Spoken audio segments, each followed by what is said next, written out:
कुमार भवेश जी हमें बताएं कि संसद में ये इस समय सरकार और विपक्ष के बीच में किन मुद्दों को लेके गर्मा गर्मी की संभावना है और आज क्या हुआ। प्रधानमंत्री थोड़ा नाराज भी हो गए वो।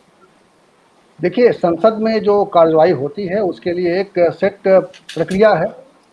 सबसे पहले तो विपक्ष के साथ एक बैठक होती है कि भाई किन मुद्दों पर सरकार चर्चा करना चाहती है। ऑल पार्टी मीटिंग होती है, ऑल पार्टी मीटिंग हुई।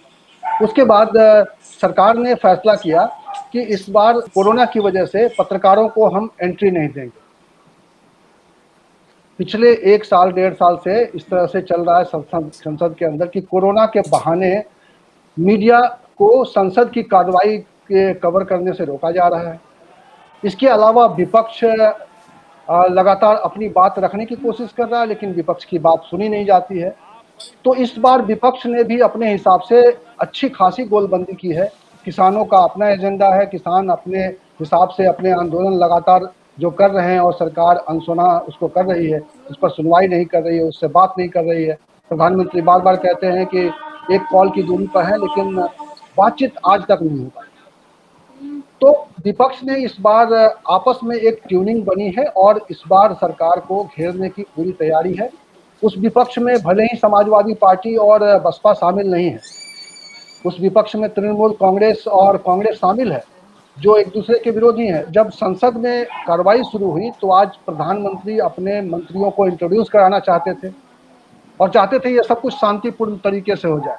सरकार अपना एजेंडा चाहती है कि शांतिपूर्ण तरीके से हो जाए, विपक्ष की बात सुनी नहीं जाती है, इसलिए विपक्ष ने आज पहले ही दिन जबरदस्त दबाव बना दिया है। और जितना जबरदस्त दबाव बना दिया है कि प्रधानमंत्री आज अपनी बात पूरी नहीं कर सके और आखिरकार प्रधानमंत्री को कहना पड़ा कि वो मान लिया जाए कि सदन जो है, जो हमने मंत्री बनाए हैं उनको इंट्रोड्यूस किया हुआ, मान लिया जाए। शायद देश के दलित मंत्री बने, देश की महिला मंत्री बने, देश के ओबीसी मंत्री बने, देश के किसानों के बेटे मंत्री बने। ये बात कुछ लोगों को राज नहीं आती है और इसलिए उनका परिचय तक नहीं होने देते हैं। और इसलिए माननीय अध्यक्ष जी, मंत्रिमंडल में नवनियुक्त सदस्यों को लोकसभा में इंट्रोड्यूस समझा जाए। तो आज एक तरीके से प्रधानमंत्री ने संसद सत्र के मानसून सत्र के पहले दिन घुटने टेक दिए हैं विपक्ष के आगे।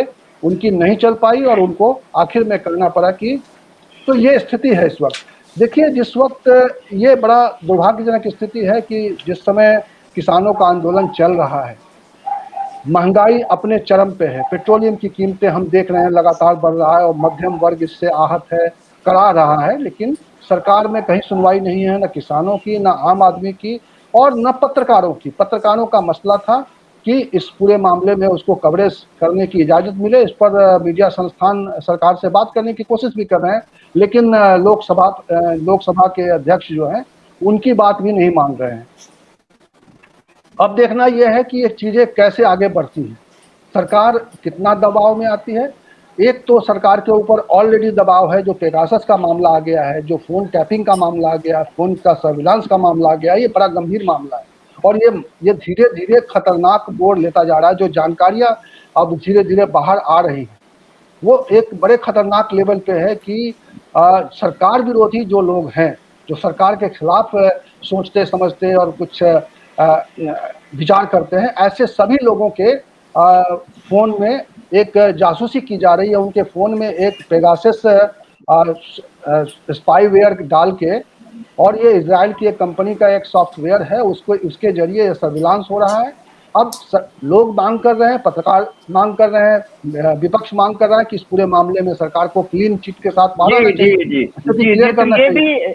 ये भी एक बड़ा मुद्दा आ गया है और बल्कि सरकार ने तो ये भी कहा कि भाई उन्होंने ये कहा कि ये संयोग ही नहीं है कि संसद सत्र के एक दिन पहले ये मुद्दा आया। प्रोफेसर मनीष केंद्रीय साहब और डॉक्टर सुनीलम, सरकार को लगता है कि इसमें भी कोई गेम है कि साहब एक दिन पहले ही ये क्यों घोटाला जो है ये इतना बड़ा स्कैम। और दूसरा एक और उसमें पेच है कि केवल विपक्ष या पत्रकारों के फोन नहीं सर्विलांस थे, जो मंत्री जी आज जवाब दे रहे थे वो पहली बार मंत्री अभी बने हैं, वो भी उसी सूची में थे। उनका भी फोन बताते हैं कि सर्विलांस पे था। तो सरकार ये जब जासूसी कराती है तो खाली विपक्ष की नहीं कराती, वो अपनी पार्टी के भी उन लोगों की कराती है कि भाई क्या गतिविधि है, कहीं ऐसा तो नहीं कि कोई हमारे खिलाफ, क्योंकि अपनों से भी डर रहता है, इनसिक्योरिटी रहती है।